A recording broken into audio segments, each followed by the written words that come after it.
आता भारताचा आपण जर विचार केला आणि जगाचा विचार केला तर जगामध्ये साधारणतः 55 देशामध्ये आपले सेंटर कार्यरत आहेत. 55 देशामध्ये.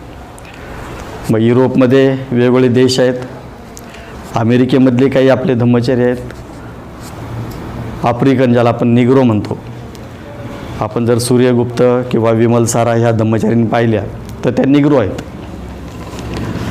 श्रीलंकेमध्ये आपले एक धम्मचारी आहेत. आणि म्हणून अमेरिका खंड असेल, आफ्रिका खंड असेल, एशिया खंड असेल, युरोप खंड असेल,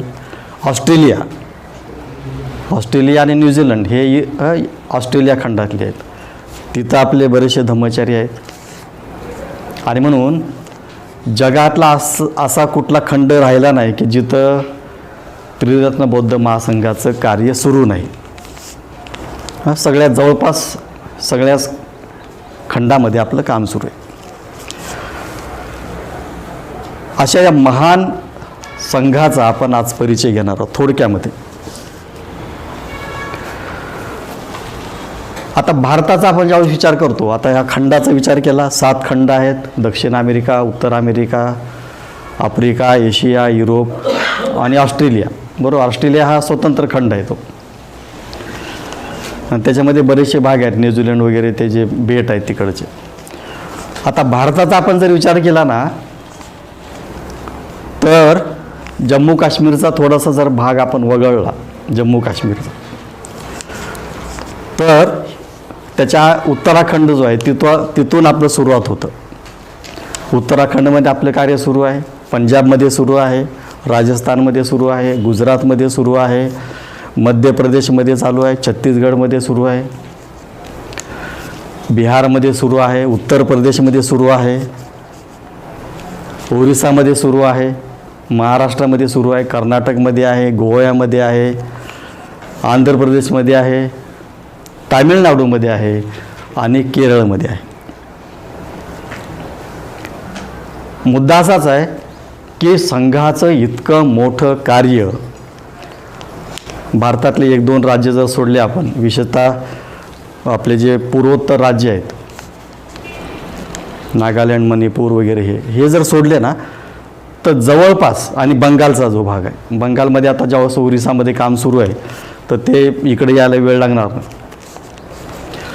तर भारतामध्ये सुद्धा साधारणतः जवळपास सगळ्याच राज्यामध्ये आपले सेंटर्स आहेत, तिथं आपलं काम सुरू आहे.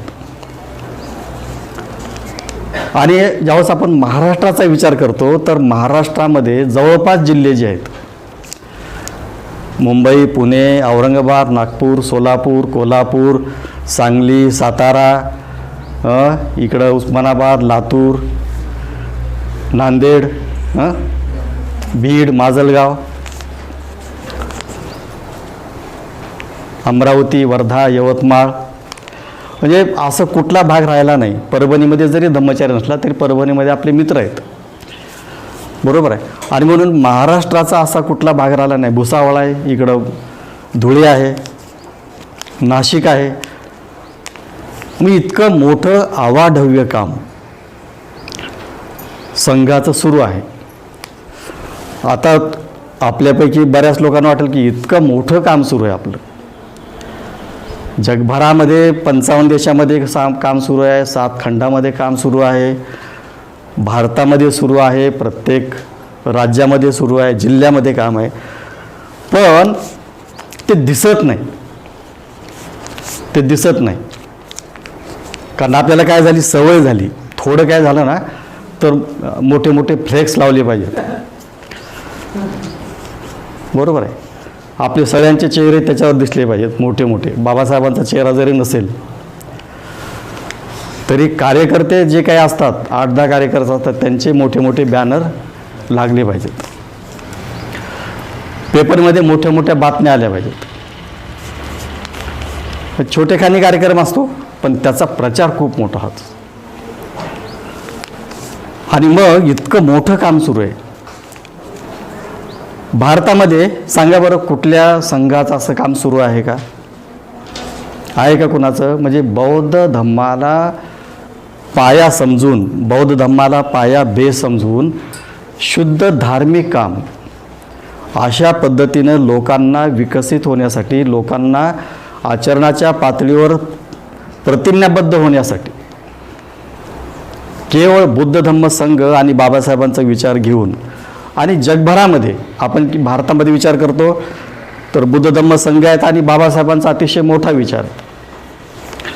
पण ज्यावेळेस आपण बाहेर जातो, जगामध्ये जातो, तर जगभरामध्ये वेगवेगळ्या प्रकारचे बौद्ध आहेत, वेगवेगळ्या प्रकारच्या बौद्ध संप्रदाय आहेत. आणि म्हणून या सगळ्या बौद्ध संप्रदायांना एकत्रित घेऊन ज्या ज्या बौद्ध व्यक्तींनी, आचार्यांनी, भिक्षूंनी मोठे मोठे जे काही बुद्ध धम्माला अतिशय मोठ्या पद्धतीनं एक विचार दिलेला आहे, एक पद्धती दिलेली आहे, अशा सगळ्या मोठ्या मोठ्या बौद्ध आचार्यांचा संघामध्ये आपण काय करतो, अंतर्भाव करतो. मग प्रश्न असाच निर्माण होतो की इतकं मोठं काम सुरू असताना ते दिसत का नाही, त्याची पब्लिसिटी आपण का करत नाही, त्याचा प्रचार का करत नाही. वाटतं का नाही कधी कधी? काहीच नाही, पण मोठे मोठे बॅनर. आता आपण जर औरंगाबाद शहर पाहिलं, आपण त्याच्या अनुभवी आहोत, आपण काय करतो, पाहतो ते प्रत्येक औरंगाबादच्या गल्ली गल्लीमध्ये जर पाहिलं ना आता, तर मोठे मोठे बॅनर आहेत जे कधी बाबासाहेबांचं काम करत नाहीत, जे कधी बुद्धाचा त्रिशरण पंचशील म्हणत नाहीत, जे कधी आचरण करत नाहीत, कधी पंचशिलाच आणि त्यांचं घेणं देणं नाही, असे सगळे लोक आता कुठं आहेत, फ्लेक्सवर आहेत, बॅनरवर आहेत. आणि प्रत्येक गल्लीमध्ये आंबेडकर उत्सव जयंती आणि समिती, आपण जयंती समिती, उत्सव समिती. ह्याच्यामुळे काय झालं माहीत आहे का, जे प्रामाणिकपणे लोक काम करतात त्यांच्यामध्ये किंमत येतो की बाबा आपण काय करत आहोत. RSSचे कधी बॅनर पाहिले का हो तुम्ही? पाहिले कधी की खूप मोठं बॅनर लावलं RSSचं, मोहन भागवतचा फोटो छापलाय तिथं, पाहिलेत का कधी? TBMचं कधी बॅनर पाहिलं का? खूप मोठे बॅनर लावले आणि सगळे धम्ममित्राचे तिथं फोटो लावलेले आहेत. जे खरे काम करतात ना त्यांना कुठल्याही बॅनरची गरज नाही, कुठल्याही प्रसिद्धीची गरज नसते. प्रामाणिकपणे जो काम करतो, बुद्ध धम्माचं काम करतो, बाबासाहेबांच्या विचारांच्या प्रचाराचं काम करतो, त्यांना प्रसिद्धीची खरंच गरज असते का? तर मुळीच गरज नाही. प्रसिद्धी न पावता भारतामध्ये आज ते काय झालेले आहेत, राजसत्तेमध्ये आहेत. म्हणजे अगदी राष्ट्रपतीपासून तर गल्लीतला जो नगरसेवक असतो त्याची जर संख्या पाहिली ना आपण, मग पेपरमध्ये येतात, तुम्हाला ते माहीत असावं, सगळ्यात जास्त खासदार 400च्या जवळपास. म्हणजे संसदेमध्ये आपण जर पाहिलं, लोकसभा आणि राज्यसभेमध्ये, तर 400-450 पर्यंत त्यांचे खासदार आहेत. कितीतरी नगरसेवक आहेत, हजारोच्या संख्येने, आमदार कितीतरी आहेत. कुठलाही प्रचार न करता हे लोक कसे तयार झाले? संघाला पण लोक म्हणतात की हे लोक येतात कुठून आहे आपल्या संघाला, हे एवढे मजबूत कसे झाले? म्हणजे BSPचा एक काळ होता, तो बामसेपच्या माध्यमातून खूप केडर त्यांनी निर्माण केलं, त्यांचे केडर कॅम्प होते, जसं आपण करतो. TBMचं काम हे केडर बेस आहे. कांशीरामनं कधी मोठे फ्लेक्स लावले नाहीत, बामसेपचे कधी मोठे फ्लेक्स त्यांनी लावले नाहीत. म्हणून जे प्रामाणिक लोक काम करतात त्यांना यश मिळतं, ते लोक तयार होतात आणि अनेक कार्यकर्ते तयार होतात. हे 2-3 लोकांचं नाव यासाठी घेत आहेत की यांनी कधीही प्रसिद्धी स्वतःला दिली नाही, प्रसिद्धीच्या झोतात आले नाहीत. त्यांना माहीत होतं की मी काय करत आहे, मिशन मला कुठं घेऊन जायचं आहे, ह्या सगळ्या लोकांना माहीत होतं. आणि म्हणून कांशीराम असतील, ते बाबासाहेबांचं राजकीय अंग घेऊन ते विकसित झाले. बनते संघरक्षित बाबासाहेबांचं धार्मिक अंग घेऊन त्यांनी अतिशय मोठ्या पद्धतीने काम सुरू केलं. आणि बाबासाहेबांची जी दृष्टी आहे ना, त्या दृष्टीला ओळखणारे लोक हे दोनच मला दिसतात भारतामध्ये, बनते संरक्षित आणि मान्यवर कांशीराम. बाकीच्यांना बाबासाहेबांची दृष्टी कळाली, कितपत कळाली ते मला वाटतं आपण संशोधन करावं. पण मला असं वाटतं की महाराष्ट्रातल्या कुठल्याही लोकांना असं जर झालं असतं ना, ज्या विचारातून बाबासाहेबांनी केलं ना, तो विचार बुद्धाचा विचार, आणि या देशाला नव्हे तर जगाला बदलण्याचं काम बौद्ध धम्म करू शकतो. हा बाबासाहेबांचा अतिशय मोठा विचार आहे. हा विचार आपल्या महाराष्ट्रीयन लोकांना, महाराष्ट्रीय विचारवंत असतील, महाराष्ट्रीय नेते मंडळी असतील, कोणी असेल, तो दृष्टीपथात आला नाही. कारण धम्ममार्ग का राजमार्ग याच्यामध्ये संभ्रमात ते राहिले आणि शेवटी त्यांना वाटलं की धम्ममार्गामध्ये पैसा मिळणार नाही, ऐश्वर्य मिळणार नाही, संपत्ती मिळणार नाही, सत्ता मिळणार नाही. तर राजमार्गावर जर आपण गेलो तर सगळ्याच गोष्टी मिळू शकतात. आणि मग बाबासाहेबांच्या नंतरचा 56चा आणि नंतरचा 10 वर्ष जर आपण सोडला, यशवंतराव आंबेडकरांनी काही धर्मांतराचे कार्यक्रम घेतले, मराठवाडा असेल, विदर्भ असेल, आणि त्यांना जिथं जिथं शक्य झालं, कर्नाटक आणि मध्य प्रदेशचा जो भाग आहे, 10 वर्ष त्यांनी धर्मांतराचे कार्यक्रम केले. पण नंतर काय झालं? बाबासाहेबांनी धर्मांतराचा आपल्या जीविताचा अतिशय मोठा त्यांनी जो काही संदेश दिला होता की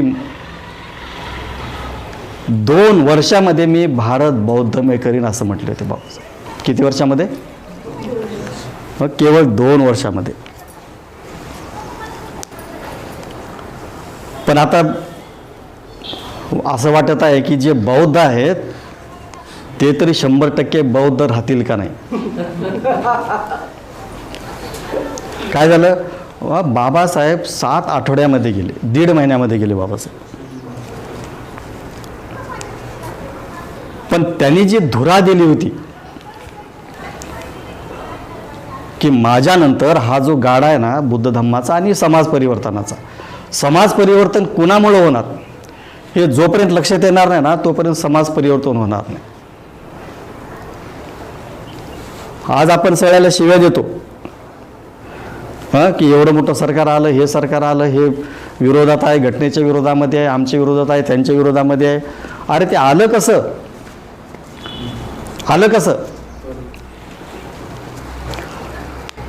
म्हणजे बुद्धानं जो संघ निर्माण केला, ज्या संघाच्या द्वारे लोकांना मदत करण्यासाठी, लोकांच्या दुःखामध्ये धावून जाण्यासाठी आणि लोकांना योग्य मार्ग काय, सम्यक मार्ग कुठला हे दाखवण्यासाठी ज्या बुद्धानं संघाची निर्मिती केली, ज्या बाबासाहेबांनी अतिशय मोठं कार्य केलं आणि माझ्यानंतर हा गाडा तुम्ही हाकावा यासाठी अनेक कार्यकर्ते निर्माण केले.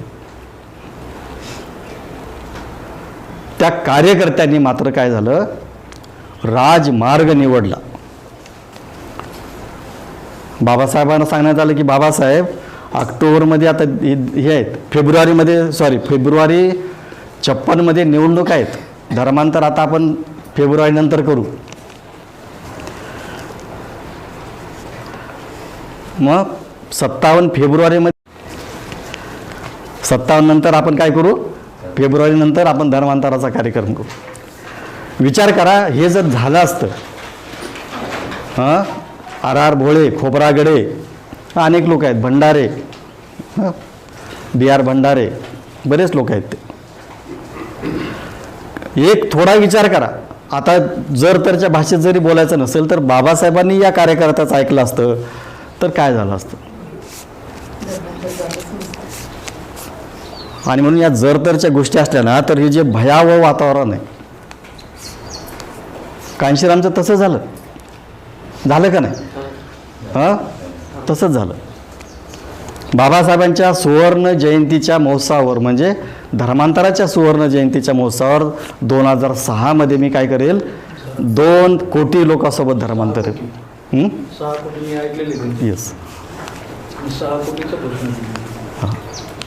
आम्हाला ऊर भरून आला होता की उत्तर भारतामध्ये काहीतरी होईल, 2 कोटी होतील, 6 कोटी होतील. काय झालं? कुशल विचार आला ना तर असं म्हणतात, ती भीमाची कथा आपल्या अर्जुन ह्याची माहिती तुम्हाला, कथा माहीत आहे, ती कर्णाची कथा माहीत आहे तुम्हाला. कर्ण सकाळी सकाळी काय आंघोळीची तयारी करत तेल लावत बसला, अंगाला तेल लावत होता सगळा. उजव्या हाताना तेल तो सगळा अंगाला लावू लागला. एक याचक आला, कर्णा मला दान पाहिजे. आता कर्ण काय करत आहे? आंघोळीला तर सगळं तेल लावत आहे उजव्या हातानं. आता दान द्यायचं तर कसं द्यायचं? डाव्या हातातून त्यांनी वस्तू घेतली आणि त्याला दान दिली.